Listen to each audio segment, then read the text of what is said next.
Sementara itu pemirsa, Kapolri Jenderal Listio Sigit Prabowo melakukan peninjauan langsung ke Satuan Pelayanan Pemenuhan Gizi SPPG Polda Bali. Hal ini dilakukan sebagai komitmen Polri dalam mendukung program Asta Cita Presiden Prabowo Subianto.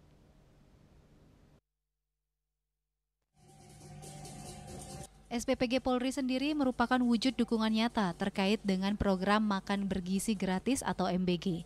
Kapolri Jenderal Listio Sigit Prabowo meninjau dapur makan bergizi gratis atau MBG, Satuan Pelayanan Pemenuhan Gizi atau SPPG Polda Bali yang berada di Jalan Pelawe, Denpasar. Kedatangan Kapolri yang didampingi langsung Kapolda Bali Irjen Pol Danil Aditya Jaya dan pejabat tinggi Polri lainnya itu guna mengecek kesiapan dari dapur makanan untuk anak sekolah di Denpasar. Kabid Humas Polda Bali Kombes Pol Arya Sandi mengatakan Kapolri ingin memastikan makanan yang disediakan di SPPG Polda Bali ini memenuhi standar gizi dari Badan Gizi Nasional. Tidak ada evaluasi khusus dari Kapolri selain meminta harus benar-benar memastikan makanan yang didistribusikan memenuhi standar gizi.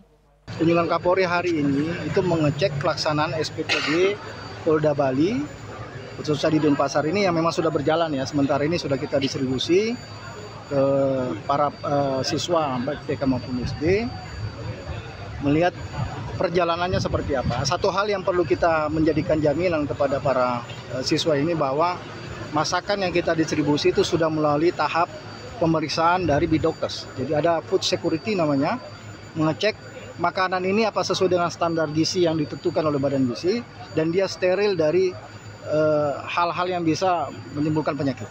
Dalam kesempatan tersebut, Kapolri dan jajaran Polri meninjau sejumlah fasilitas SPPG Polda Bali, diantaranya sarana transportasi pengantaran makanan MBG, ruang penerimaan bahan baku, gudang basah, gudang kering, ruang pendingin, tempat alat masak, ruang alat cuci, loker, petugas SPPG dan dapur SPPG Polda Bali. Kapolri juga memberikan 100 paket sembako ke petugas SPPG Polda Bali.